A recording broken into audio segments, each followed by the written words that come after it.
Hello everyone, my name is Shivangi Borat. Today I would like to present my dashboard which is about targeting high-risk enteric disease outbreak (NORS). The big idea of this dashboard is to present the insights to the public health leader. They can use that data and insights to focus on their time, staff, money on the high-risk setting and the most common ways this is spread. If they do not use this insight, outbreak will continue to make people sick and increase the cost. I specially designed this dashboard for the public health director. These are the persons, they make a decision about inspection, training, policy, emergency and responses. They mostly care about how to preventing people from getting sick and using the limited resources properly to prevent disease spread. And also they knowing the which settings, for example, restaurants, schools, nursing homes, water system are mostly at risk.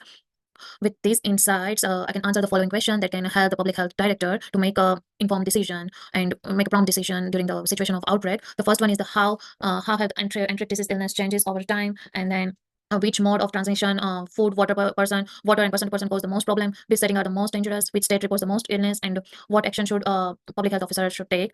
Let's dive deeper into the first chart, which is the illness over time by primary mode. Here you can see colored area represent the particular mode. The yellow one shows the water mode, then the red one shows the food mode, the green one shows person to person, and the sky blue one shows intermediate, and the very top here is animal contact. So both the top mode shows the minimal illness count, but if you see the red area, which represent the food one, shows continuously higher number of illness, and the more prominent one is the person-to-person contact mode. In recent years, it's almost more than 60,000 in 2023.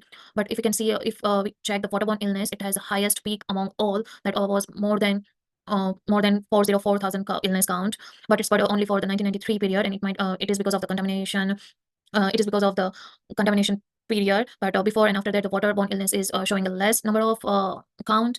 But with these, what public health officer can do, they can promote restaurant inspection, hygiene training, restaurant inspection to prevent foodborne disease, and hygiene training for the person to person to reduce the person to person outbreak impact, and they can check the water system and recreational for water facilities to control the waterborne outbreak. Now let's go for the second chart, which is heat map, and that shows the high risk outcome by mode and setting. Here we can see that each row represent the primary modes that we discussed also in the line chart, but here we are comparing mode with the setting group, and all the setting group here we can see in the column, which is food service and events, other and public spaces, then unknown, then school and children care, child care, and healthcare and long-term care, then recreational and travel, workspace and intuition, and residential and community. And here I also add one parameter where we can change the healthcare outcomes, and it shows the different values.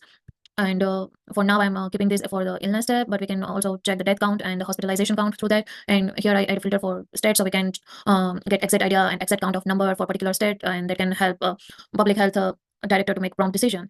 Let's first get this illness, and I can show some insights. Like for the foodborne outcome, we can clearly see it's more spread in food services and event settings. In the case of water, it mostly spread in the residential and community areas, and for the person to person, it's in a healthcare and long-term care. So using this data, what public health officer can do, they can promote the restaurant safety checks to control the food outbreak, and they can promote hand washing programs in the schools, childcares, and healthcare area to prevent the person to person disease outbreak. And in the residential and community area, they can improve the infection control training in the staff to reduce the infection control training, and also strengthen the pool and water testing to prevent the waterborne illness. Now let's go deeper into the very last chart, which is top and state by select. Here we can see the top like the entire state is 15, and we can see the top 10 state. For now, I'm keeping this at top 10 state, and this is currently set as a illness. It shows illness count, and we can also change here in the hospitalization counts and death counts. We can see in health count, in the death count and the illness count, Wisconsin shows the most illness count number, but in the case of hospitalization, multi states are showing the more counts. So for now, I'm keeping this into the illness count, and here we can see the Wisconsin shows the more spread, and what type of insights they can like public health director can get from this, like which state has a higher disease burden.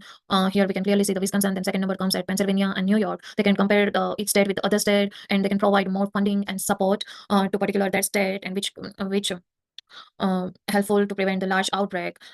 Now, so altogether, all the charts shows some insights. Chart 1 shows how outbreak change over time. Chart 2, like the heat map shows the setting and modes are most dangerous, and the very last top end state carries a bigger, shows which state has the biggest burden. So in conclusion, this dashboard helps public health leaders focus on the most important risks. By using this data, they can prevent illness, save money, and protect vulnerable communities. They can promote inspection, staff training, and funding requests, public health alerts, and policy update to prevent the foodborne and waterborne outbreak. And that's how we can see how this helpful for the public health director. So that's all for this dashboard. Thank you so much.